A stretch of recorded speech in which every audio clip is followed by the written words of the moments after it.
Good evening. It's been 2 weeks since Libby and Abby went for a hike and never returned. Today, investigators on the case are nearly doubling the reward to help track down the killer. And as Eyewitness News reporter Rich Van Wyk found out, the surge in tips has police making some other changes to get justice for the two girls. The flag here at the Carroll County Courthouse remains at half-staff in memory and in honor of the two girls who were killed. At the same time, police are changing their tactics as they look for a killer. Our court with the state police. Is this about this girl? Yes, it is. State police roadblocks near where the pair were found murdered. And we were just asking you if you had any information at all. Hoping to come across someone who remembers something or someone suspicious. I heard this guy, they said some people say he looked familiar. Police are working around the clock to find the person or persons who killed Libby German and Abby Williams. The reward fund continues to grow. This stack of donations arrived over the weekend. We're here for the long haul. A task force of 20 police agencies moved into a new, bigger, more permanent headquarters on Delphi's town square. 9,000 tips and more than 100 detectives working almost 2 weeks since the girls were found murdered haven't been able to identify a single suspect. Well, I think anytime we receive information and we're able to even just cross a suspect off our list, we're making progress. But obviously it's not as far as we want it to be. Detectives want this man, photographed by Libby before the girls were abducted and killed. As police search for their suspect's identity, some people have taken it upon themselves to post pictures online of men they think look like him. I was cleared by the authorities ages ago. Searchers found the girls' bodies on Ron Logan's property. He's afraid of rumors and what he calls armchair investigators. Because now they're destroying lives with words. And people may never recover from some of these things that they're making accusations about. Police who are leaning on the public for help want people to leave the investigating to them. Police believe those rogue, unauthorized postings could affect the lives of people who are innocent, have nothing to do with this case, also confuse people and jeopardize their investigation. And of pigs that larger companies like Indiana Packers don't want to buy. Local farmers who have those unwanted hogs would typically have to travel long distances to sell the animals. Operations manager Jeff Petrie says companies like Wickman help mediate the sales of their harder to sell products so that no meat goes to waste. Yeah, without folks like us, they either have to haul them farther to find somebody or find you find a local butcher shop and try to sell it to their neighbors. I mean, farmers are wired to take care of animals, so they just almost will not euthanize that animal or anything. They're going to find someone that can use that meat. Wickman held an open house today, giving the community and pork producers a look at the facility. Managers say their first shipment of hogs should roll in early Monday morning.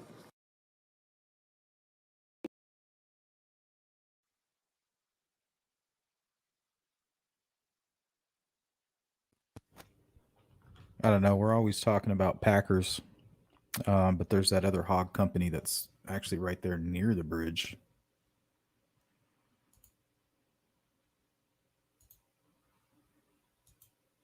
What you guys know about that? The Weichman Pig Co. It's like right across the freeway from the CPS building. Anyway, welcome everybody to another Sleuth Intuition Live. As soon as Derek joins us, we'll be good to go. I haven't heard from him in about maybe an hour or two, but he has a link. So when he gets situated, I'm sure he'll join us. Hey, Glenn, with the super chat / super sticker. Thank you, man. How's everybody doing? What's up, Frank? How was your morning?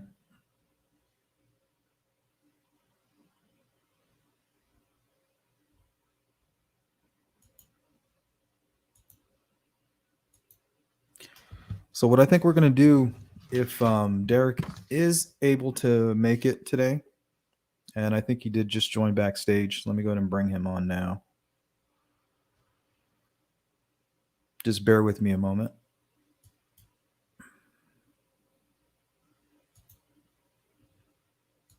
Can you hear me, Sleuth? You're live, buddy. Okay, good. Is everything sound all right? Because I'm kind of set up in my front yard studio. You And sound good. Okay. You sound good, and you look good.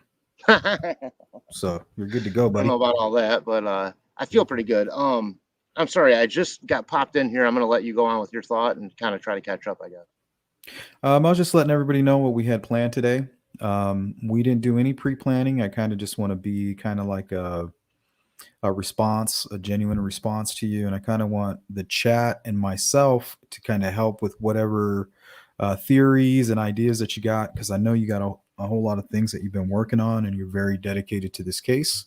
And I'm just kind of going to give you the stage. Okay. Well, I thought of this idea about 5 or 6 days ago. This kind of matrix that I'm sort of trying to put, it's kind of a more of a pretentious name, really. Really, all it is the who, what, when, why, and where of this case. Obviously, that could be compiled into a traditional timeline or many other ways of putting old and developing information together to sort of skew it and look at things in a certain way. I've never really researched anything about Steve from True Crime Web had mentioned like a mind map. I've heard of some other different sort of information mapping systems, I guess, for lack of a better term. And I don't know if what I'm doing is, honestly, I mean, I've been trying to knock it out, but I'm terrible at computer graph. Like I'm just not good at the details. I always come up with great ideas. Actually doing the work sometimes, Sleuth, as we probably all know, is sometimes harder and more time consuming. However, I do have what I consider to be the parameters that I wanted to use for this defined, and I'm ready to kind of unveil that now. Okay. If that's okay. Yeah, please do. Yeah. So I think that for me personally with this case, I think most or all of the answers lie, and maybe this is true with all sort of murder mysteries or whatever, in those little anomalies, those little stories, the little things, or maybe not the little things that change a normal course of trajectory. One day you're going to school, and the next day school's been called off for a makeup snow day. Now, that's not necessarily nefarious at all, but it did change the trajectory of their day. Had they been in school that day, of course, nothing would have happened that day. So are you kind of saying like whoever this killer could be already had plans to be there, unaware that their trajectory was headed that direction? No, okay. I don't think I'm prepared to make any conclusions about why anybody did anything.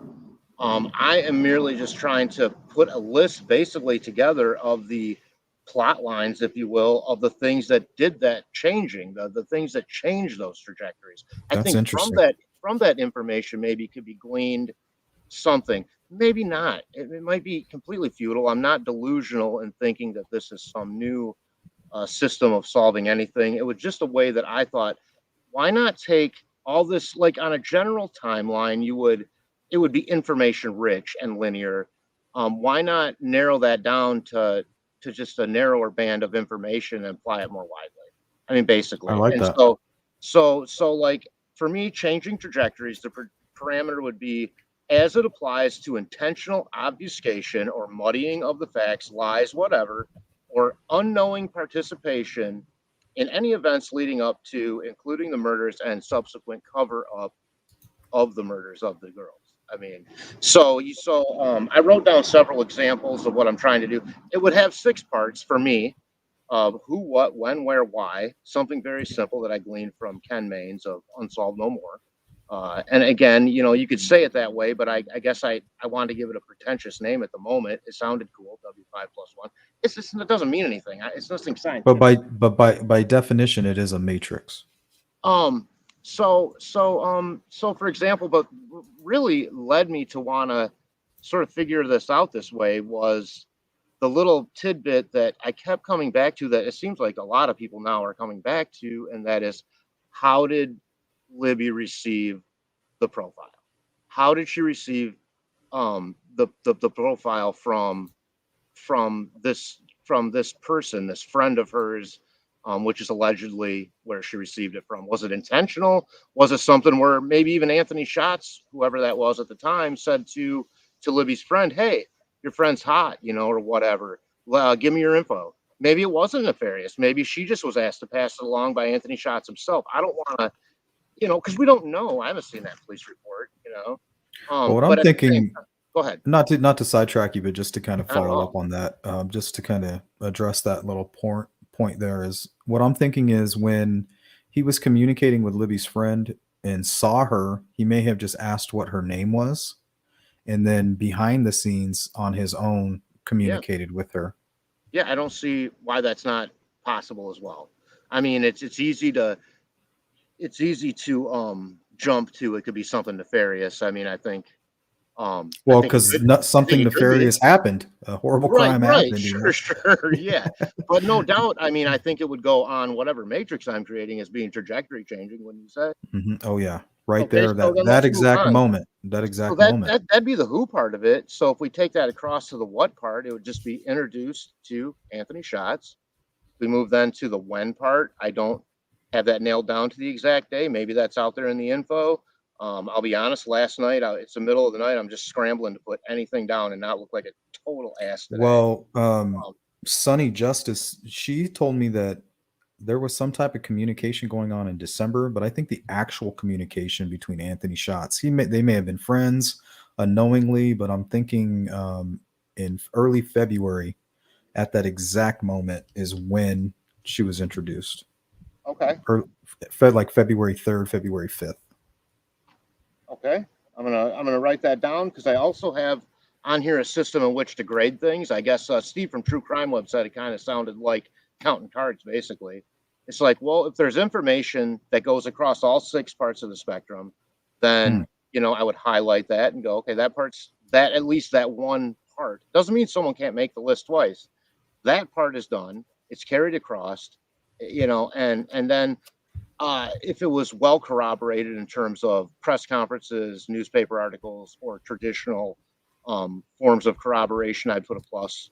If it was strong rumor in terms of multiple rumors from a local family, friends, whatever, of course that's not corroborated officially, but it would get some kind of credence with a minus, and things that fit sort of into that rabbit hole in a labyrinth category would just get 2 minuses. But So I'm what not do we saying have?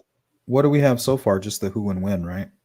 so. I have the who and the when and the where. As far What do you have as for what? Just the the what was communication just merely introducing Libby to that profile, and that's how it intro. changed the trajectory. Like I said, I think there's room for making the list more than once. If there's more than one, just because you Well, changed somebody's yeah. trajectory once doesn't mean you didn't change it twice. So are you doing this metrics under any specific person as a person of No, interest, or you're just doing the matrix in general? Because yeah, if I'm keeping up with you, basically one person falls into the 3 categories that we've already covered, which would be Libby's friend, right?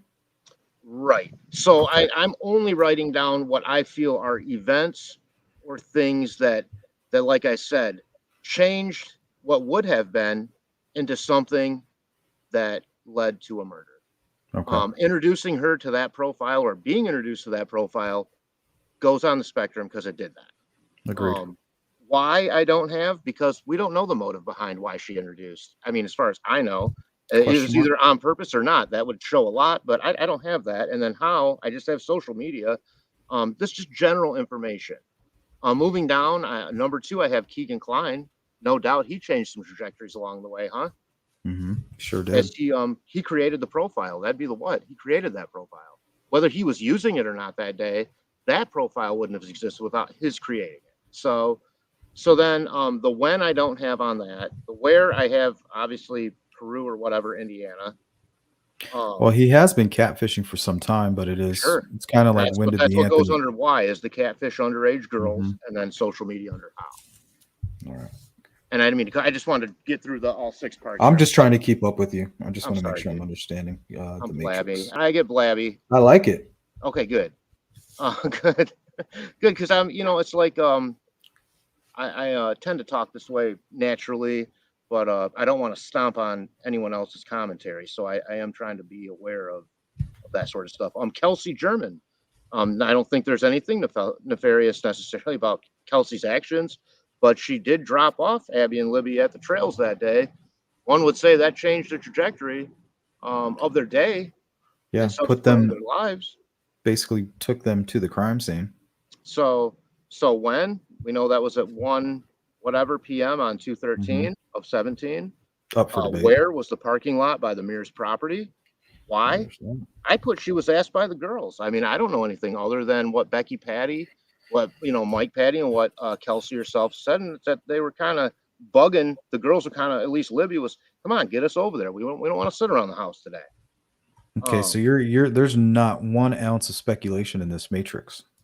You don't think so? Not so far. I don't see any. Good. Oh, good. And then I put how is via boyfriend's vehicle. So I do believe that's how they got to the bridge that day. Was in the boyfriend's vehicle. So I don't know if these things mean anything. The who, obviously the Anthony Shots profile. We don't know who that is, but that person, it's not just an avatar. There's flesh and blood behind that profile, and that flesh and blood took flesh and blood. See? Yep. So what did he do? He communicated with Libby. He became friends with Libby. When I put the day before and of the murders, that got a minus because that's not completely corroborated. Where would you fit in law enforcement saying that they believe 2 people were logging in and out of his phones? Right. Where would you put So that information? that's number 7. Alternate Anthony Shots profile user. Thanks for asking me. God, it's almost like I sent you this ahead of time. Thank you. I have like 7 things written down and you asked me one of them. The what would be actually communicated with Libby. When I say actually, I mean, I can't necessarily determine if Keegan Klein communicated with them more than just a couple times to be introduced.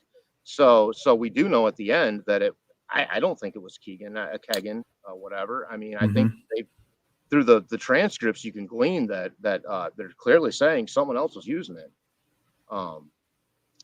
When was day before of the murders? Where? The girls were in Delphi and the alternate is unknown. If we knew that, we'd know who it was. Why? I said to murder. I can't think of anything else, maybe sexual assault. But at the end of the day, I have to think that murder was planned by that person. When you look at the common sense end of it, for me, that's what it says. Again, how social media, Dropbox, access the profile registered to Keegan Anthony Klein.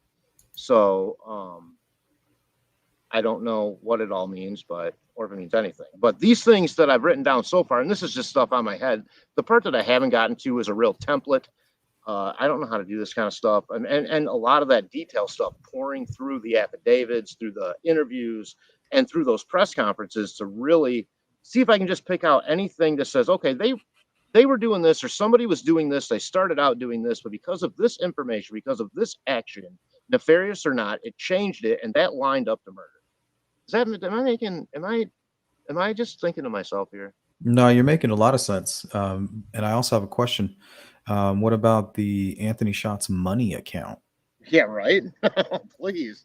That goes on the Matrix. I mean, if Libby had access to that, it sounded like they made that reference, right? What would be the purpose? Like I'm just gonna send you money, or I'm gonna pay you to send me photos. Pictures, right? Or even recruit some of your friends, or even what about to buy a phone? Like why don't let me? Or even buy a burner. Why not buy a burner phone? Mm-hmm. Maybe some nice clothes or something. Who knows? Mm-hmm. Who knows how much money we're talking? You know, here's what we do know. Libby was 14 years old. As far as I know, she didn't have a job. Sure, she got a decent allowance and probably had a few bucks, but all of a sudden now, who knows how much money we're talking? Could be hundreds of dollars, 1,000. I don't know. Enough to make a kid feel like it's a lot of money, probably, right?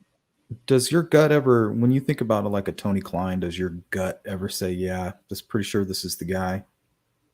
It doesn't say, yeah, this is the guy, but it says, yeah, this guy's dangerous. See, that's what my gut's telling me. My gut's saying somehow either you're the person on the bridge, but it's just so unfortunate because if that's the truth, they have absolutely nothing on this guy. Nothing.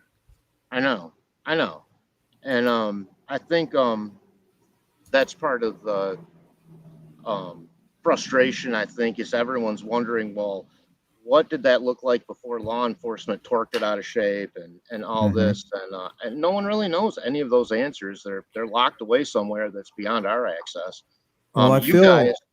go ahead. I'm sorry. Okay. What I was going to say is they knew about Anthony Shots from February 20th, which is a week after the actual crime. So they've known about it from the beginning. So That's for a them to for them to release the Anthony Shots full well knowing that it was Keegan Klein, to me that was our indicator of a cold case. I can see now where you say that. I can, because it's almost like like a Hail Mary, kind of like, Mhm. let's see if this stirs anything up. We're he's tight-lipped.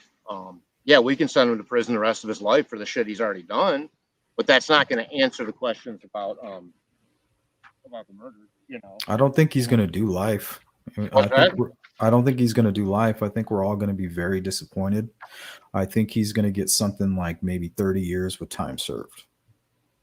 Wow. Well, 30 years is a long time. I'll say that. Life would be better, but 30 years is better than 3 years. And a lot of people could kill him over 30 years. There's always that hope, Hmm. in jail. Which they most likely will. A little shank, I don't have a Yeah. problem with that. Save the taxpayers some money. Yeah, and the person who does it, I mean, they're going to be pretty much going to be famous. Yeah, I mean, does anyone miss Jeffrey Dahmer? Really? Does he miss? No, and it's No. disgusting how satisfying it was when I heard that story, and that's why these killers do it because they know that we won't come down on them. They get to kill, they get to be a sick individual, and then we get to be somewhat satisfied by it. It's a horrible thing. I wouldn't call him a hero at that point. I would just say that if they're doing that, um, maybe they're making somebody else feel better for a change instead of worse. I don't know what to say about that. I mean, if they're doing it for a selfish reason, of course, which everybody probably in prison would be doing it for some sort of selfish reason, maybe even enjoying murdering. I don't They know the do. answer to that. They do. They just use it as an I know it's excuse. rough. It's rough in there for people like Keegan Anthony Klein, especially when you're a sweaty, little prick like him. And Oh yeah, Garrett Kurtz was terrified. All he wanted oh was yeah, to be Garrett, exonerated. his asshole was. I'm sorry. It was sweating the whole time he was in there. I realized we're on live. I got to watch it. But he's a little cuter than Keegan. And, and some of those Oh, guys he's been in there. pretty. And Pretty. he's a closet too. He's in the Mm-hmm. closet. He's From he's what I something. understand. He's something, that's for sure. He seems to fit a lot of profiles. I don't know. I wouldn't. You guys all know so much more, and the more I watch, like you and some of the other creators, not everybody. I don't have A, time, and B, I don't like everyone's personality or the way they broadcast. I'm a fan of, I told you, broadcasters. I come from an old school like that. I'm a huge radio fan. Hmm. I kind of gave up on television years ago. Uh, I like listening to interviews. I like a good interviewer, like a Bob Costas used to be in the way back, at Hmm. late. Used to come on after Johnny Carson. He had a half-hour show Yeah. called Later with Costas, and he would. It was a no audience situation. He would pull things out of people, and Howard Stern does the same thing to me. I mean, in that he sort of gets Howard's you off great. your guard, and before you know it, you're like Sonny answering the last time he did 69. I mean, it's just like, where did that come from? What do you. So That I shock. think Howard is one of the best interviewers. That's what I like in broadcasters, and I quite frankly just I work 6 nights a week. I got a little doggy and an old older mother to help take care of, and I got this vintage thing. I keep busying myself up. I tell myself, Derek, idle hands are the devil's playthings, and Hmm. depression sets in for me. I don't nap anymore. I refuse to nap. That always makes me more depressed. In the middle of the day, I should say. At night, I do sometimes. Like last night, I fell asleep, and then I was up all night trying to think about this. And I don't know if it did any more good or bad, but I do feel like at least I explained myself okay on my concept. I wish I had more results for you. In terms of just information on there, again, I thought of it 5 days ago, and I'm just not fast at stuff, man. Well, it seems like a good way to come up with new ideas, even. Like, wait, Yeah, I never thought yeah, about that. I never saw how those kind of were cross-referenced. I didn't realize how close this situation is to this situation. So, I mean, it's thought-provoking already. I hope so. I hope so, and maybe I'm already thinking like, well, maybe you could then take other little things and apply it, obviously, to the same standards. Like one motive, like revenge. Do one for each motive, and then do trajectory changing information based on the motive. And Well, that that's could the be, toughest part, because yeah, we hear no struggle, no fight, but then we also hear about a lot of blood. To me, that says personal. it does. And that says, yeah, one, they weren't expecting it, and two, it was probably quick and unexpected, and three, it Mhm. was violent. And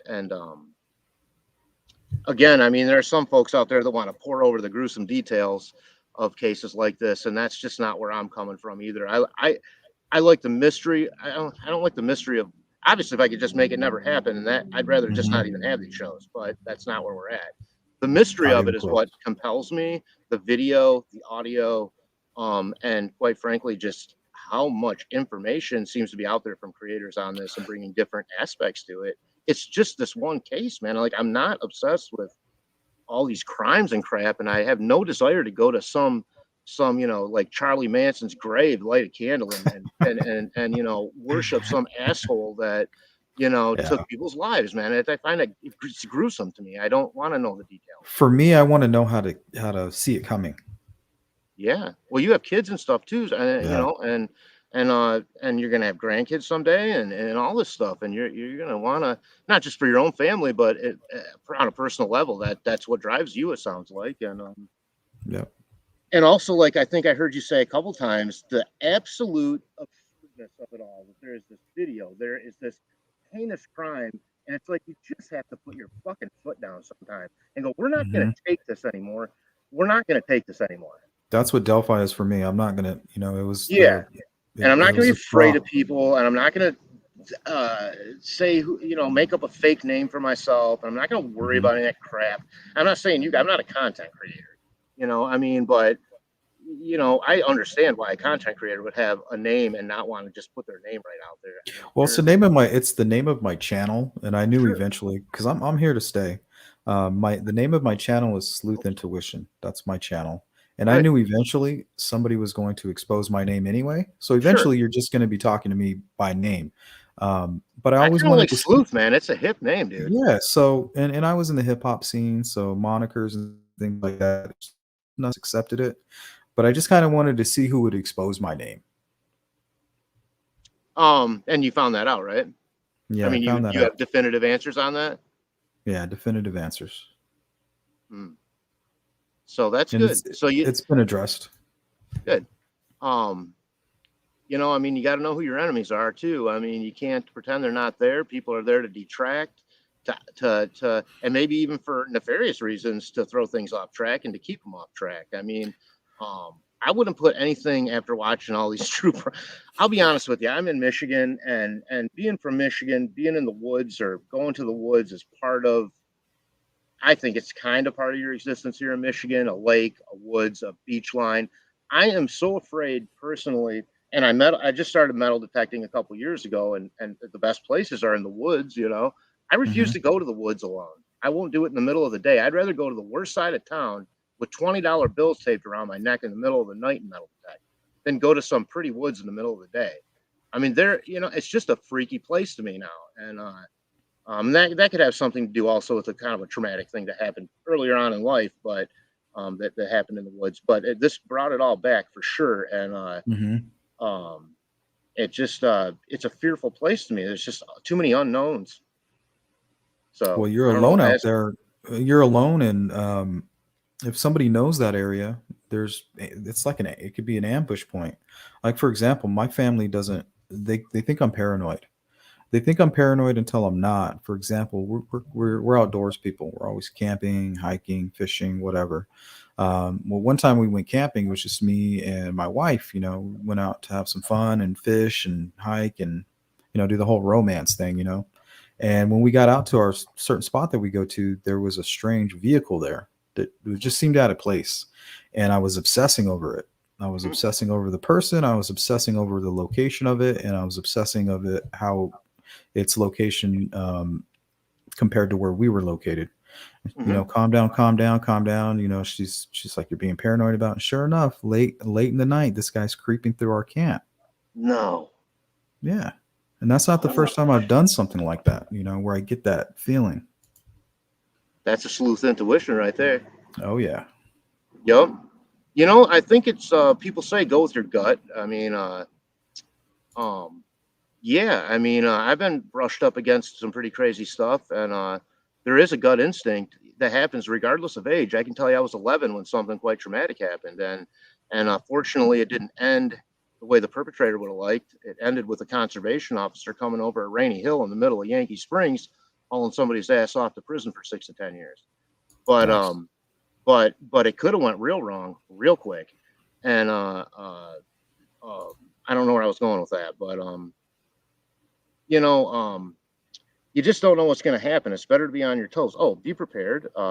It's not always good to, you know what, I think I've probably freaked people out, you know, by being a little too paranoid. Sometimes I try to keep it to myself now because they seem to get annoyed, but you know, I have cameras, I have, you know, decent locks. I got a lot of lights because I figure no one wants to do something in the dark or in the light, you know. So I got these bright lights to click on, and if someone tried to break I'm the into opposite.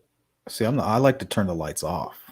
Oh, really? I like to light it up like a football field, man. Yeah, I like to be the one not seen. You know what I mean? Like, I want to be in there making moves. Yeah, no, I get that, but here we get a lot of foot traffic. I'm in the city, and I just feel like you're leaving yourself more open. Oh, I with see that what you're saying. You know, I see. so You as don't a want to invite preventative, it. You don't right? want to invite it. Gotcha. It's Okay. you know, it's preventative for me. I use real bright spotlights, and it's like, well, if you're going to come into my very small yard, then you know I'm probably going to know you're here, and at that point, deal with things how I deal with them. You have a Last dog, well-armed right? last well-armed liberal in Kalamazoo, which is, by the Yeah. way, Kalamazoo is the Sweden of the Midwest. Just so you know, it's a wonderful place for um, services, and kids here that go to public school get 4 years of free college from Wow. a privately funded old money program from the people that made money in this town, like the Upjohns and the Gilmores, and they have funded privately any kid in this town, thousands of them now. It's been going on for over 10 years. It's called the Promise, the Kalamazoo Promise. And so privately funded, any kid that graduates high school in the city of Kalamazoo gets to go to a 4-year university for free in our state, a public university. Yeah. So I live in a great community, but at the same time, still a lot of crime. Got to take care of yourself, sleuth, and you got to watch out for stuff. And, you know, I've always been brushed up against these weird things. My grandma in 1980, 81, you know, back then people used to go door to door and sell things, you know, and she let some kid come in selling magazines. Next thing you know, he's trying to kill her and rape her, you know. And that happens. That it's happens. traumatic when you're, you know, I would have been 8 years old, 9 years. You hear that phone call come in, and it is traumatizing. She fought back like hell and won, fortunately, because she was tough. But and not saying other people aren't tough. She just was really like, you're not going there, you know. And she had her heels on. She's got her even left some holes in his face with her little heels, which I loved. Nice. And then, you know, and Kalamazoo's had what we call does Kalamazoo have its own serial killer? This was years ago, and the person that lived across the street from my mom, in fact, my mom was very, very good friends with them. It turns out the husband was a psycho and killed up to 5 people. And there's even been a report on it by a local news reporter that did a sort of like a half-hour online thing. Did Kalamazoo have its very own serial killer? They still haven't identified a lot of the bones, but I mean, this is a person that I've known, and he's in prison now for the rest of his life. He was convicted of one, but it's intense, man. This story is. It's just so you get brushed up against it, and most people maybe become desensitized. I'm super sensitive. I find myself in tears half the time, and I've never been desensitized to certain things, and it just really bugs me. It's just traumatic, you know. Yeah, I mean, that's how it is. Hey, besides all that, so that's the idea with that project. I like it. You know, I think that I said last night in the chat, you reminded me of like a Jimmy Breslin, Edward R. Murrow sort of mix. Jimmy Breslin, this really tough, sort of tabloid reporter out of New York from the 60s and 70s and 80s. And man, he would really find these stories. And he, and when I say tabloid, I don't mean made up stories. I mean just sensational pop type stuff, but really well reported. Edward R. Murrow, of course, took on Joseph McCarthy after World War II. In terms of, McCarthy was isolating everyone that was his political enemy as a communist. And, McCarthyism. And Murrow finally said, you know what, we've had enough of this shit, and started calling it out, and that sort of changed the trajectory on that. I'm really into breaking news. Like when we were kids, Sleuth. Can I ask how old you are roughly? And you're in your 40s, your 30s? I'm in my 40s. Okay, I'm 49, and I don't know if you remember when you were a kid, but like we didn't have the internet and crap, so like some big news story would happen. Well, like the 3 channels or the 4 networks or whatever would all of a sudden go, with this sort of monotone sound and the signal, and then a big red, special report, breaking news. And I mean, I don't know anyone that wasn't glued to those things when we were young, And now it seems like with the 24-hour news cycle and the sort of constant bombardment of certain stories that you'd have to, I don't know what it would take to make everyone look at the TV at the same time, Well, it's that behavior that's the thing about human behavior. People who want power learn to manipulate it, So when they saw us running to the TV screen, eventually every news report, was breaking news, because they wanted that. Yeah, they wanted us glued every time. Squirrel rides skateboard. Oh, that was real people, man. That's not breaking news. But like, you think about the Reagan assassination attempt, the shuttle explosion, Oklahoma City, all these things were unveiled, not on the internet, but on just, network breaking news by people that had boots on the ground. And it's something that's not there anymore. There's no editing. There's no boots on the ground. There's no one going over someone's work and fact checking as much as they should be.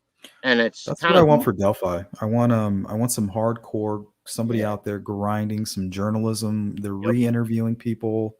They're re-interviewing old witnesses that are now adults. The murder sheets is doing good with all of that, but we need somebody that's out there on the ground. Ground. And someone that is probably going to be in some danger, for that matter, asking these tough questions on the ground. But there are people, men and women, that are willing, able, and do love to kick up a little bit of dust and do that. So I call those people heroes. Oh yeah. I mean, to me, journalism's not dead. I mean, it doesn't have to be. The idea of doing thorough reporting and pouring through facts and questioning people on the spot. Uncovering is what I want. I want things to be uncovered.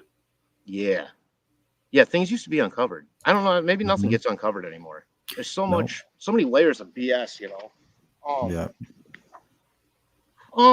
So Sleuth, like, you've been doing this for a while, and like, do you feel like as someone that's on here, I mean, I know you want the case solved and stuff, but do you feel like personally that you improved as a broadcaster? I mean, do you feel yourself like coming around as someone that is more natural feeling at that sort of thing? I feel like I'm kind of coming into my own. I'm having fun. I enjoy talking with people, even in my business. When I do clients, that's all I do is I communicate. So, and that was always my favorite part of my job. A lot of it's paperwork, legal shit, a lot of salesmen trying to convince people what's best for them. But this is fun. I'm just, having a back and forth. I think the simpler you keep things, the more naturally they'll just take their own course, Yeah. Do you ever watch that Ken Mains Unsolved No More? You know who I'm referring to? I like Ken Mains. He always says, look at the totality of everything. And, because you can get sidetracked so easy, especially in a case like Delphi with so many different working parts, or perceived working parts anyways.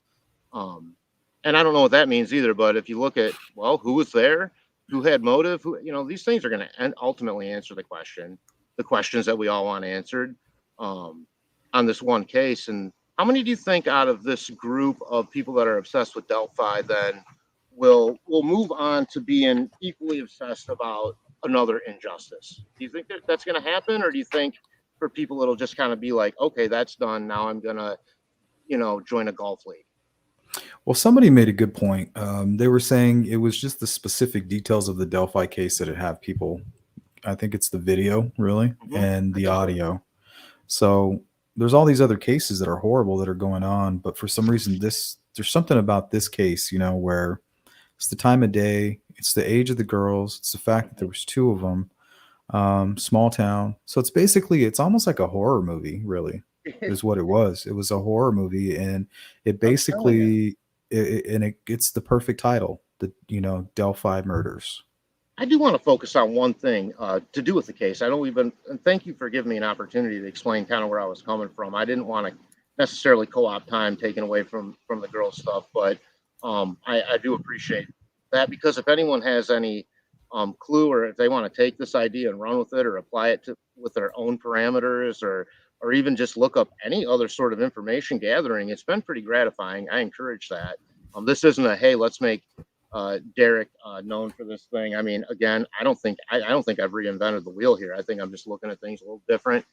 But as far as Yellow or Yubo goes, I've heard that is an app based on live interaction, like putting on a live show, putting on a show for someone, sort of thing. Is that true, or is it just merely a social media sort of like communication one-on-one thing? Well, it's kind of like how you and I started talking right now. So what it is let's say your picture popped up and somebody, so it's kind of like Tinder. So if I was like, okay, there's Derek, I want to talk with him. Swipe, in other words, right? And then I can, I guess, suggest or request, and then would be talking just like this. And then that's when all the inappropriate stuff is happening privately. Okay.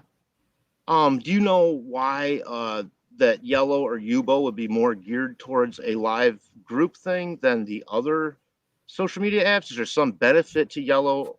Let's call it Yeah, Yubo. it's the video. It's the video on it, and I'm sure it's the way you can go on there. I think incognito. You can go in there and nobody can track you or find out who you are. But to me, it's a good secondary for these catfishers, if you think about it. Because if we read the transcript and if we've learned anything, what they do is they get you on social media like the KIK Messenger or Snapchat, and then they get you over to a secondary like a Skype. Right. So I think Yubo is a way to target young people with a Skype like situation. It's more of a secondary, I'm thinking. Okay, that makes sense. I mean, I just think that they came out with that even later, obviously, than the Anthony Shots information. In fact, if you look at it, the Anthony Shots information came out. It was a couple months before that Yellow Yubo thing came out. So that was additional. I mean, I did, I don't know. I think they went to France. No, people from Delphi. Well, I think they're based out of France, and I think I don't know if they had to go to France. I don't know why there would be a reason for them to actually physically go to France, but I think because it's based there, it's like we're going to France. Not us physically. Okay, right, gotcha. Because it's not like the trail. We're following the trail. In other words, the leads are following. Because I mean, it's like saying that the guys in France are responsible for something in any way, or they would need to be there to actually recover that information, which might be true. There might be something on their end that could indicate who actually is watching. Well, not only that, but I'm thinking just from one country to the other, maybe physically you have to go there to actually get what you're asking for. Maybe you have to go through their legal system. I'm not sure. Who would have jurisdiction on something like that? Would that be FBI? I mean, I'm thinking it's Homeland Security.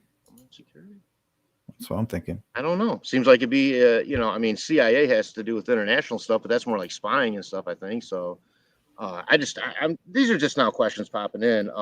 When maybe you even said the Secret Service, you said the word movie, and I've always sort of had this feeling. People have talked snuff film and this sort of thing, and the thought of that is again gruesome and hard to think about. But it's almost as if it wasn't a short snuff film, but it was like a snuff movie. Like there's this whole setup. There might even be character actors. I mean, I don't know.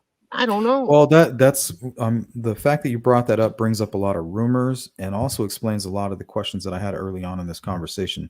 So let's start with the rumors. There's rumors that came out of the rumor mill that there's images of people who were kind of making their own little movie, and you can kind of see him doing it behind another image that was taken. So apparently there's these guys running around in masks talking about making a movie. So That let's say very they're day. yep. So none of this is verified. This is all rumor. This is all, but this could be the information that's within those minors that are now adults. And while I was referring to journalism, might help if somebody would question them about that information.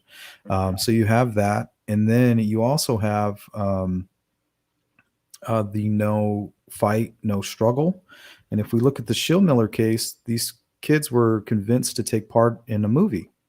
And during this certain scene, they were tied up. But while they were tied up, they were actually killed. They were oh my God, this is called Schillmiller? I don't think I've seen that, Yeah, man. Darren Schillmiller. He was a Did you guy do out a of show on India. this? I did cover him briefly, and it's very popular.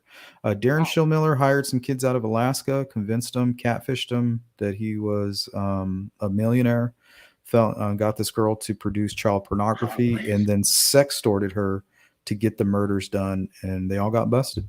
They're all in prison now. I find it ironic. The Anthony Shots guys from Alaska. I mean, I know that probably has nothing to do with it, but it's such a small, far. And I've been to Alaska. You feel like you're in another country, far, far away. That's just odd to me. But go ahead. Yeah, super odd.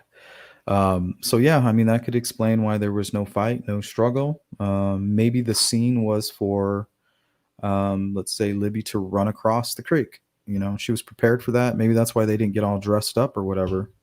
Because they knew they were going to get wet and stuff. So who knows? This is just stupid stuff that I'm throwing out there. You know, I'm thinking out loud. That's my problem.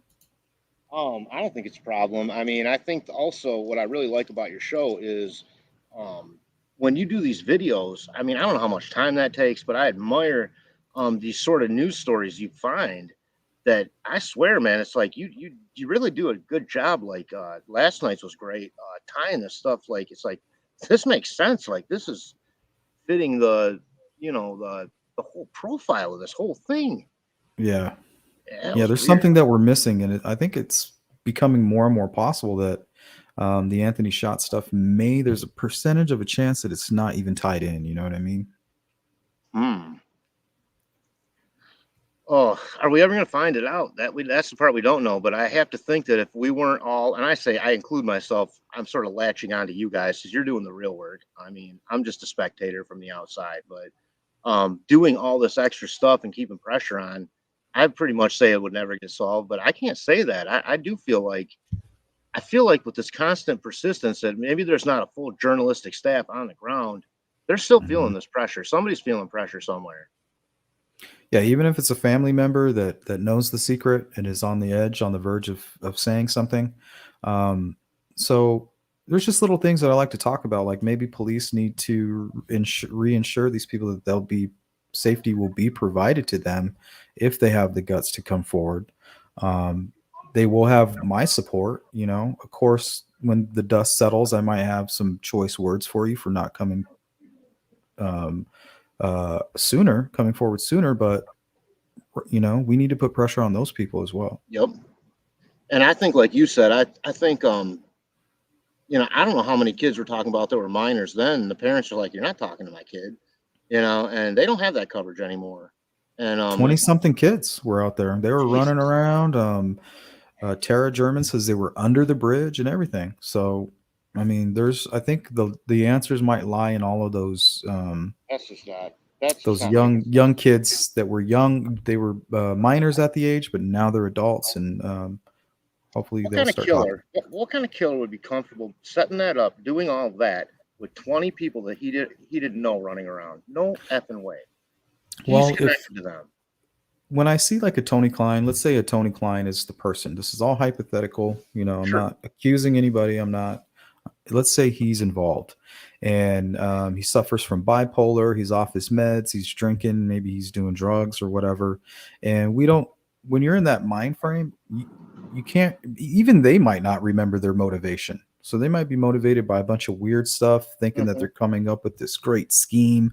Oh, I need my rope. I need my weird little bag. I need to take bleach with me, and I'm going to go kill these girls. You know, I'm going out there right now. And the second he sees them on that bridge, he just does it. There's no There's no super plan. He comes in there, he's angry. He's like, you little tease, you little this, you're going to do what I tell you. I can't believe you threatened me or whatever In it an was. incelish kind of way, even. Mm-hmm. Yep. And he just went over there enraged off his meds, under the influence. And it could have just been a charge. Like, he never stopped. He got off, parked at the CPS building. As soon as he saw that they were there, he just walked right through them, killed them, and then walked right back to his vehicle and left. It could be simple. It really could be that quick and simple, man. That's the thing. Yep. Luck. And if any adult around that town fits the profile, it's Tony Klein. I mean, Jesus, he's stalking people at a young age. He's lifting up skirts with sticks through windows.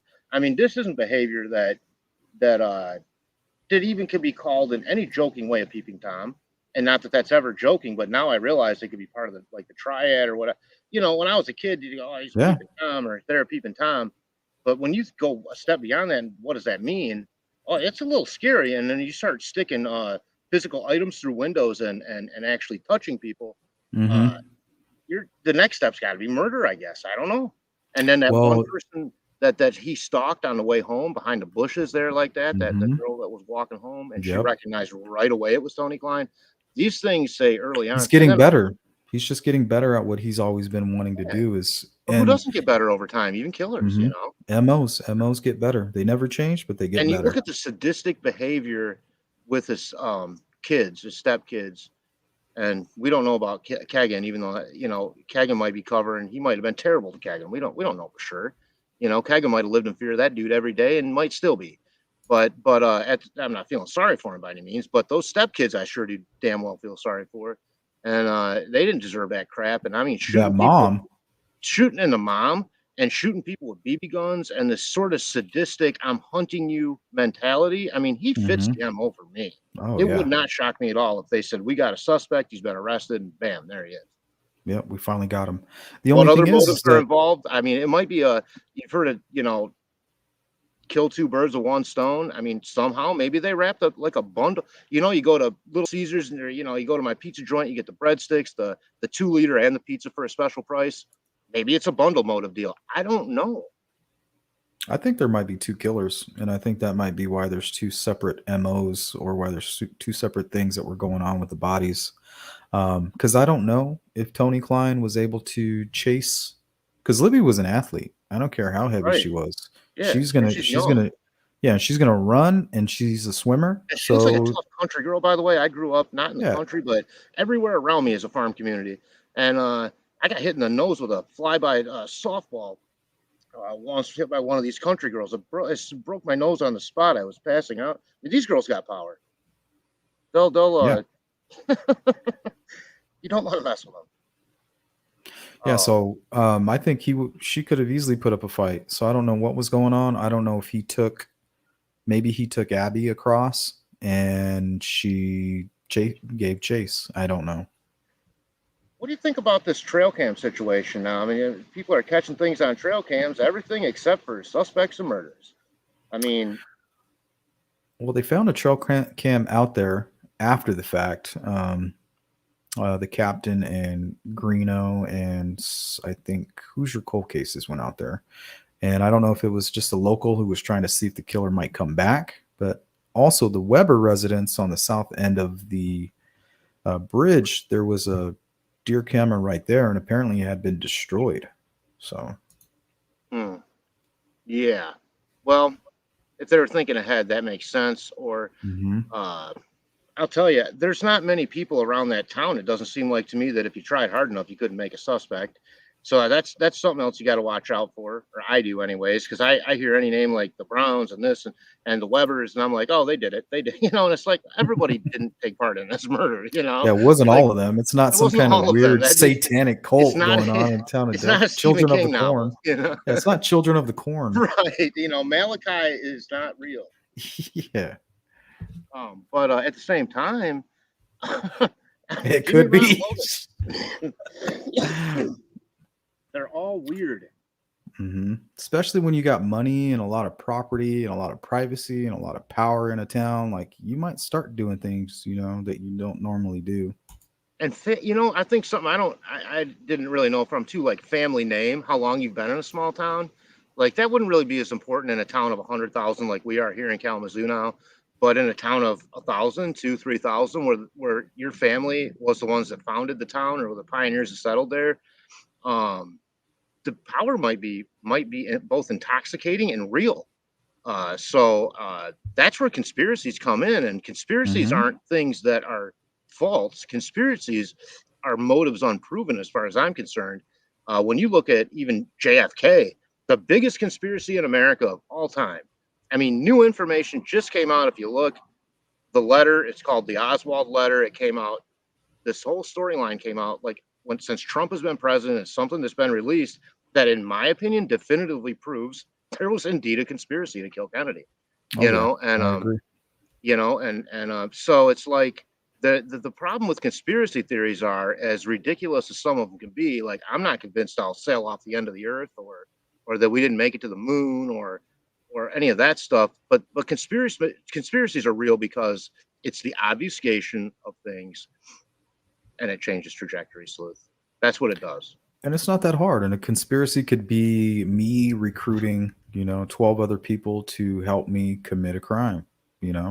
If I can get them and sell it to all of them, and we're all equally motivated not to get caught together, and we all have a benefit, shit like that could be going on. And part of the conspiracy could be to blame it on somebody else, Right. And to me, always ultimately, the biggest conspiracies always lie in when people of certain power change things up. When you're talking judges, and things. I'm not saying that's going on in this case, although it's kind of a possibility from what the rumor mill says. But my point is, to a bigger point, conspiracy, when it's people that can make decisions that can literally impact your life tomorrow without killing you. They don't need to kill you. They just need to arrest you. And then you're theirs. And if these things are going on, and we know, if you look at the racial disparities, obviously things like that we don't really need to get into detail with. But if you tell me that no innocent people have been put to death in this country, I will call bullshit on that any day of the week. Well, they've proven we know they have that. Yeah, there's been evidence that's come out, DNA evidence of people that have been put to death. Take, for example, the whole completely innocent. Well, Thomas Jerome Bruce was recently tried and convicted for murder and rape in the first degree. And when he was in it was aviator school in California, there was a serial killer, or there was a killer who was arrested for killing one of Thomas Jerome Bruce's classmates. And after this all happened, they started looking back at the evidence, and they now believe that it could have been Thomas Jerome Bruce who actually killed this person. And the guy's been put to death years ago. He's already been killed for the murder. That's what I'm talking about. As much as I would want to be pro death penalty, the reality of the way laws work, I would rather, if one innocent person is put to death, it eliminates that system for me. And the next best thing is life, no parole. I mean, because if one innocent person is put to death, that is grosser to me than not putting a guilty person to death, but at least making them suffer the rest of their life. I mean, I can't think somebody's mom, dad, by the state, there's nowhere to turn. You don't have police support because they're the ones doing it right in front of you. Can you imagine that horror? I can't. Yeah, and it's not hard. I know that people that are marginalized in this country and their families, I know they can. Yeah, especially if you're ignorant to what you can do. So if people can keep you dumbed down as well, from even knowing what your power is or your rights or how to get around certain situations. And I think ignorance is used against people as well as a weapon. Sure. So does anybody say, I don't have the chat turned on at all, so I don't know if anyone's saying anything there, or if you even want to address that. Well, I have Kristen was asking me a question here. Let me see. She was asking me about a person of interest here, JDL. Kristen, I don't know who that is. JDL. He was a member of the search party and also lived 2 doors down from the floor fire, and he is a registered sex offender. He's checking off boxes, Kristen, that's for sure. JDL. So this is the part of the knowledge base that I have a hard time with, unless it's one of the known big initial people. Yeah, I'm not familiar with those initials. Right here, Kimmy Canuck says, "Thank you for saying that, Derek, regarding the death penalty. I have the exact opinion." Yeah, well, it's just the thought of putting an innocent person to death, it doesn't wash with me, uh no matter as much like when you see some terribly heinous person, obviously even maybe right on live television commit a crime serious enough for the death penalty. And you go, well, how about that person? Um, I don't know. I don't know how to answer that really. It's a tough I one. don't have a problem with it personally, with that. But then how do you then separate that from the people that are innocent that this happens to? And at the same time, a lot of people, when they're in that mindset, I'm assuming, when they get ready to kill somebody or they're a serial killer, they're not going, "Oh, well, if I do this, I'm going to face a death penalty." I wouldn't Their think mind so. is, I their really mind is wouldn't think. complete. Yeah, I think their mind is completely out of whack. They're just thinking about um, feeding whatever demons they have at that moment. That's all they're concerned about, I think. Like let's say that doing a beer run, stealing beer from any party store was the death penalty for sure. I think that would have an impact. I don't think kids would steal beer from the store, but murder, not so much. Yeah, because I mean, people that murder are out of their And thank minds. God it's not, or I might have been dead years ago. Yeah, I don't think the bridge guy killer was in his right mind. I don't think he's some calm, sophisticated murderer. I think he was completely out of his mind that day. Well, maybe he was just part of the movie. Yeah, Maybe he was Yeah, made it that. could be a conspiracy. Honestly, it really could be. Yeah, that's When we talk about conspiracy, it makes me think of the Son of Sam and how that oh, the jeez. cult, that cult, and how Yes, I watched one of the few things I watched television wise was that one on HBO. You watched that, Sons of Sam? yeah, Oh I my just God, watched it. That's why I'm thinking about freaking it. chills, man, Yep, chills. multiple killers, and they're still Multiple out there. killers. So Uh, yeah, we could have a conspiracy. and actual weird cults. Like they actually believe like in some kind of dark power. So I'm an atheist. Mhm. I don't believe in God per se, but at the same time, I'm not giving the devil the right to make me believe in him either. I don't believe in Yeah, that either. You see what I'm saying? I'm not going to exactly. be run by one side of fear and run away from a side that might actually make me feel better. So I'm very scientific. I just don't. Hmm. When I see it, I'll believe it. I believe more in. I'm more of a UFO guy, but Yeah, I'm into um, UFOs and stuff like that too. I'm um, very open minded. yeah, I'm not. Listen, their I don't opinions think I know all. it all. Yeah, I don't Yeah. think I know it all at all. And I sure do enjoy learning anything new about anything. That new telescope picture. That probably some people label as some sort of fake, but the Webb telescope. I mean, it's unbelievable when you think about the size of this universe, and this Oh might yeah. just be one universe. Uh, I mean, we can't do it. There's just no way we can understand it. Not we right can't. now. It's not in Not our yet. brain. Nope. Maybe in a couple billion years. Yeah, when we become like floating nanobot energy clouds. Where let me ask you this.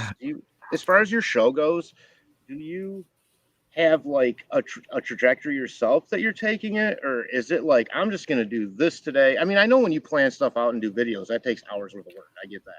But I'm saying a lot of times just be like, all right, call in show, I'm having a thought, yada yada. But overall arching sort of trajectory where you're taking it, not that I need to know what that is. I'm just wondering if like you have this sort of, I don't know, Yeah, I'm plan. just I definitely want my channel to continue to evolve. I'm just hoping to get better at what I do. I just want to get That's it. That's my goal, is to get better.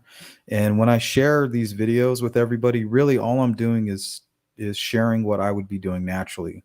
Um, is just going Yeah. through my obsession, finding new angles, looking at reports, looking at behavior, studying the dark triad, looking at gateway crimes, Yeah. looking at evolution crimes. If Delphi was, let's say, a fledgling killing, and they've now evolved, and that's another thing with what John Douglas says about the crime scene, and actually knowing the details of the crime scene, he can make a better profile based off the sophistication of the crime.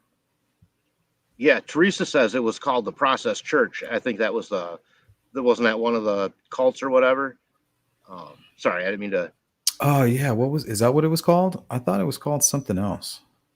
Okay, now Vanessa's mentioning something called Valiant Thor. If I have my memories right on that, Valiant Thor was supposedly a large Nordic type alien that the government communicated with. Vanessa, right?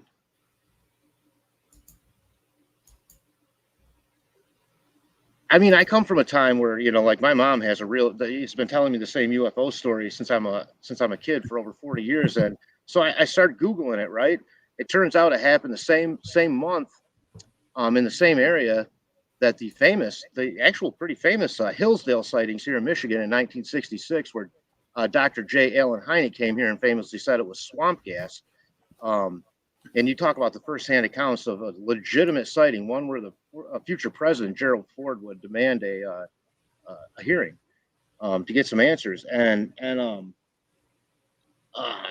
she told me the story, and I kind of go, oh my, you realize that this happened, and you're describing the same sort of thing here in Kalamazoo one night, and, with corroborating witnesses of something, and so it has always kind of chilled me a bit, especially since I found out the connection, Mm-hmm. So it's interesting to me. All this stuff is interesting.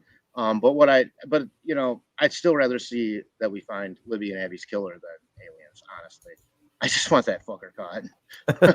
If I could wake up tomorrow and like a couple of my favorite people could be being punished for, I don't want to get political, so we'll leave out some other ones that I'd like to see be punished, because that's not that kind of show. But as far as crimes go, this person or people, they deserve it. And hopefully it's coming. I just don't want people to get complacent. Because if you look at it, talk about things that are changing trajectory is like we had the Anthony Shots information. So for us, that changed things for us. Keegan Klein information, that changed things for us. And you're right. When you apply it differently and look in the mirror a little bit, it changes everyone's trajectory. Especially for Ron, like when the Ron Logan information came out, there was about 50% of people that left the Anthony Shots person of interest and jumped right over there. I mean, when it comes from the FBI, it gives an air of legitimacy to it, I think. To people, it does to me. I mean, we're not talking about your local yokel cop going, hey, we think Ron's involved. That was an FBI agent, man. But then you have the whole, they could be lying, this stuff, are they under oath? Yeah, that's what they say, but we don't, when have they ever gone back and go, oh, we were lying here or there? And why would they lie? Why would they say there was no sign of a struggle? Like if there was a sign of a struggle, why would they keep that out? Why would they lie about that? Because it seems to me like if they said there were signs of a struggle, it would tend more to getting that warrant than not. Exactly. They struggled. You're right. But that totally conflicts with the text from Erskine and that and then you're talking a relative. Man, there's some bullshit going on in Dirty Delphi. Dirty Delphi. Hey, Callie. Callie says we have a psycho on the loose in California that went to 6 different 7-Eleven stores and shot people. Some were staff, some were just civilians. Oh, still haven't caught him. You guys have a serial shooter. It's just 7-Eleven. Has it affected their sales? I bet it has. I'd be looking at ex-7-Eleven employees on that one right away. Mm-hmm. Maybe racially motivated. I know 7-Eleven, a lot of them are owned by people from India, if I'm not mistaken. Could be. A friend of mine owns a very well-known party store here. He's from Iraq, and he said the reason for that a lot of times is when people come here, it's one of the few businesses they can get into where you really don't need to know that much English. People can point at something and go, 1 or 2 of those. You know what I mean? And make some money. So I don't see anything too nefarious. I know people are quite bitter and they go, well, that used to be. For every Arab-owned business, there's a white person or I shouldn't say white, mostly white, or American that sold it to them. So it takes 2 to tango. Callie says he went on the rampage actually on the day 7-Eleven. So this just happened yesterday. So I wonder what time did he do this? What time did he do it? 7 and 11 are occult numbers. Did he do it at 7-Eleven in the morning or night too? It's a good question, Callie. What time of day? Because there's some weird numerology stuff that's going on with Delphi too. Absolutely. 2s and 13s and things. I mean, I'm not 3 p.m. Yeah. Lupercalia. A lot of weird stuff going on. They ought to stock each one of those 7-Elevens with undercover cops if they really want to catch them. Yeah, some bulletproof cops working the cash register. But 7-Eleven already passed though. They're closing them down. That doesn't solve anything other than. He's not going to strike moving them on again. to a different store. Let's catch them. Let's pay the 7-Eleven employees for the week. Come on, 7-Eleven, and let's get some cops in there to take over. So weird, man. That's piquing my interest. That is me too. That's targeted. Let's see what Callie says. I'm not sure the exact time. It was throughout the day, though. Makes sense. Oh man, that's terrifying. It's out there. Is it a big story? I don't know. As soon as we're done here, I'm going to take a look at it, though. I never heard of it. Oh, looks like we're done. Yeah, we're gonna go ahead. Breaking news. Breaking. Right over your face. Breaking news. So people ask me, different people have asked me if I'm interested in content creating, and my answer is flat out no way. I've always seen myself as a sidekick my entire life. I wouldn't want to create anything firsthand. I like to bounce off people. I don't like to have to come up with the ideas. I like coming up with the ideas. I just don't want to have to plan them all out and that stuff. No, my interest in coming on these shows, because I've seen stuff in chats, is not selfish in the way of I want to be a content creator or get some kind of attention. I mean, it's Well, just you're definitely more than welcome to come on this channel anytime. Like I told you, we screwed up last time. I feel that love. I feel that love on a couple channels, and I appreciate it. Yep, sure do. Well, because of time, I did want to ask you a couple questions. Do it. Because we probably got about 10 minutes here. I got to bring the pizza to the people after a little bit here anyway. So, do you think that this is a cold case? I don't. I mean, I know that by definition, if you're looking in the Webster's dictionary, it's a cold case. I asked someone last night. Your opinion? Huh? My opinion? Your opinion? No, it's not. I think it's a hot case. I mean, I think more stuff's coming out now than it ever has. They're releasing more, either to shake things up or because of pressure. I don't believe it's a cold case in the way that I've seen other cold cases be, where literally no one's talking about it. So I don't think so. I think it's a long case. I think it's a frustrating case. I think if there's higher powers that be involved, that it's going to be a longer case. Mm-hmm. That's one of my questions, actually, down at the bottom. Do you have definition textbook 2 to 5 years?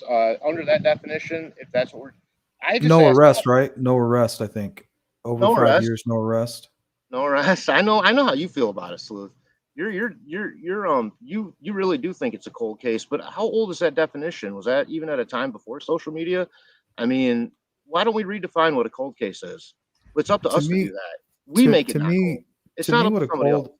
To me, what a cold case is they don't have any new information. All the tips and leads that they have, they've come to a dead end. Nothing that they possess right now is going anywhere that's producing new information, and it's become stagnant. To me, that's You're right. Even if we get new information, it's probably information they've had since the beginning anyway. Mm-hmm. So it's not new to them. I get your point. And cold cases are solved all the time. I'm not saying cold case means that we're forgetting about the case or that law enforcement's forgetting about it. I just think that it might be time for new eyes, maybe. I'm almost sure that Kalamazoo actually was part of the original team that coined the phrase cold case like 30 years ago when they started a unit. I could be wrong on that, and I don't want to give my town too much credit, but I think at the time I remember saying, it's a new thing. It's new technology, basically. I don't think it's cold in terms of no manpower, woman power, people power being put into solving it. I don't think it's cold when you're talking about money being put into solving it. I don't think it's cold when you're talking about at least information filtering down to us on a mass scale, which could help shake that tree and shake things loose. No, I don't see it cold. And I'm not a half glass full kind of guy. I'm typically, we're doomed. We're doomed. You ask me about the planet, we're fucked. But this case is going to get solved. I know it. When I see Doug Carter talk, it seems like, and when I hear the words that he's saying, it almost sounds like they're just kind of sitting around waiting for the right tip. They're not out there generating new leads, and they're not uncovering anything. They're just kind of being reactive, it seems. Doug Carter's trained in something I call word salad. It comes out it means the same thing, the same shit's in it, but it comes out a little different every time. And it's just word salad. But he's the kind of guy you want to hug. And then maybe just like kind of knee in the nuts a little bit, like, come on, get going, but I don't feel like he's a bad guy at all. I feel like he's just doing his job. Do you have a person of interest? No. Not like not accusing anybody, but somebody that you just every time you're doing your research, that name just is there somewhere nearby. Um, I wish I could say yes. I mean, I've had a couple different ones. I mean, Ron Logan at one time. I mean, Tony Klein for sure. Mm-hmm. Uh, now I feel like I don't even want to say their last names. This crew of Kokomo people. I certainly think play some part in this. Um, but as far as a specific person of interest, I definitely do not. Final question, then I'll give you the final thought here. Do you believe that police corruption is responsible for the delay in the justice on this crime? On a broad scale, no, I don't. I think Okay. that if you want to talk about obfuscation, about lying on a small scale, why are cops shooting themselves on the clock? We can go there, but on the broad scale conspiracy, no, I don't think so. I just think that the right person lied at the right time. That's what I think. And I think Yeah. they're sticking to their story. We have a famous case around here from a place called Vicksburg, Michigan, involving a case on a kid called named Eric Cross, who in 1984 was dragged behind a car to death. And I know. Yep, I know that case. yeah, there were 5 people in the car, and none of them talked to this day. And they, it was an accident. Well, why was he beat up too? And so there's all these questions, and people are definitely pissed and stuff about that, and I get it, but so this stuff is happening all over. I don't know. All right. Final thought. Oh, mine. Mm-hmm. And we're gonna get out of here. Besides tip your pizza driver, I'm just kidding. Tip your pizza driver. Oh, these gas prices. No, my final thought is that at the end of the day, I'm usually a half is glass empty kind of guy. On this case, I'm a glass half full kind of guy. I'm going with my gut. If enough people think of new concepts and ways to even look at old information, maybe we can skew it. Maybe we can pressure them. Sleuth, do you see yourself? That's what I wanted to ask you. As that person with feet on the ground, personally? If I had the resources, yeah, I would be there right now. If I had the resources to where I could That's how I see it. That's definitely how I see it. Yep, that would be a passion for sure. Passion project. Thanks for having me on today. I really appreciate it. Hey, the pleasure's all over here on this side, honestly, Derek. And I feel bad that we couldn't get this conversation going before. And I needed to make sure that it happened because I knew how interesting you are and how intelligent you are and how open you are. So I needed to make sure that we had this go down. Well, I'll contend in my life, nothing's ever made me feel better than making somebody else laugh. And it's hard to do on a case like this, so I don't get to highlight that much. But thanks for making me feel comfortable and just having a great show that I'll continue to be a supporter of. Yeah, and I hope we can do this again real soon. I hope you're open to something like that. I would be if I had thought I brought something new to light. If I thought I was just sitting up here making my own word salad, I may not. Just keep it in chat. Okay. I don't want to waste time. Well, if you even have a thought, you just need to call in and just kind of throw it out there. I would do that, though. I like the call-in shows because that's a fun way to get a few short things out without having to, make a whole big deal out of it. I like that. I really do. You have some fans. Looks like you got some fans. I have some fans. I'm just waiting for people that know me. Like, that son of a bitch owes me $300. It's in the comments. I knew you were home. I called you 3 times. But yeah, anytime you're in Kalamazoo, man, email me. We'll have beers. Yeah, I'll look you up, man. I mean that. Kalamazoo's relatively close to Delphi. Driving distance in a day, easy. And so if you're ever going there, if anyone's ever going to make a group trip there, I'm not saying I want to stay at a Holiday Inn and have some kind of anniversary, but if we're going there to do a memorial or even just go put on a week-long pressure campaign on local officials or something crazy, I'm down. Yeah, I would just like to hang out and talk with people, and that or even cause a stink, really with some old, I made the front page of the paper and I think it was 7th or 8th grade when Ronald Reagan sent troops into Honduras, and half of my family was so proud of me, and the other half I still haven't heard from. But but I mean, it gets people's attention, gets some, do some yelling and screaming. It's people we need to. I'm not saying that we go to the Palladino's house and start screaming at people because that's not smart. But the police station maybe. But who knows? Whatever. I'm just saying. Whatever. All things on the table. One of the great things about my career path is I don't have to pay any college financial aid payments, and I get to do what the hell I want and Nice. take off time and do things. So I would love to sometime make a road trip to Delphi, but I wouldn't do that alone. I'm afraid to go to the woods alone, let alone the Delphi woods alone. You wouldn't get me out there unless there were like 20 of us well armed. I think if I do go out there, it will be alone, and I won't be coming from Freedom Bridge. I'm going to be coming from somewhere up Wilson's Bridge, Mm-hmm. that direction, off of private property on Public Easeway. They're next to the creek. And that's what that waterway is there for. It clearly states that so many feet beyond that riverbank is a public causeway for people. And this probably was a law before there were cars. I can almost guarantee you, like, you ain't going to stop somebody from getting through, motherfucker. And so you can legally do that. Absolutely. And that sounds scary as hell. Please take friends and guns, like stuff with you. Indiana loves the guns. You can carry there. I just wouldn't go out there alone. I mean, that would scare me, but I'm a scaredy cat. So, you strike me as somebody that's not too awfully fearful, at least not for yourself, more for the people you love. Well, sometimes going alone and quiet is kind of safer if you think about it. Nobody knows you're there. Yeah. And yeah, you're right. And it would make one heck of an edited down report after you were GoProing the entire thing, and you could edit that down into a few shows. Like, that'd be pretty intense shit, I would think, coming from the Wilson Bridge down. Like, I'm not only watching that, I'm probably having goosebumps the whole time. I just haven't seen it done yet, and that's I haven't where seen it done. I'm very curious about that area there. Yep.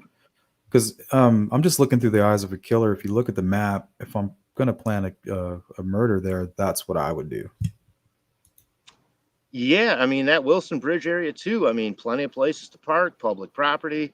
I mean, that could hide plenty of things. But I will give you a little bit of advice. If you look at the papers out of Kalamazoo the last 2 days, there has been a credible report of a 5-foot alligator reported in the Kalamazoo River, which it's I think it's a little bit more than climate change. Someone released it, but so be careful out there. You can Google it. It's a story. All right, Derek. Well, I'm out of time, buddy. I wish I could stay here with you a little bit longer. Hey, man. Been really, really fun. Thank you. Thanks, everybody. Pleasure's all mine. On that note, we're going to get out of here. We'll end the live stream. I'm not going to hang out. I got some things I got to take care of. I'm already running a little bit behind. But Derek, you take care of yourself, and we'll talk again soon, okay? Peace. All right. Peace out, everybody.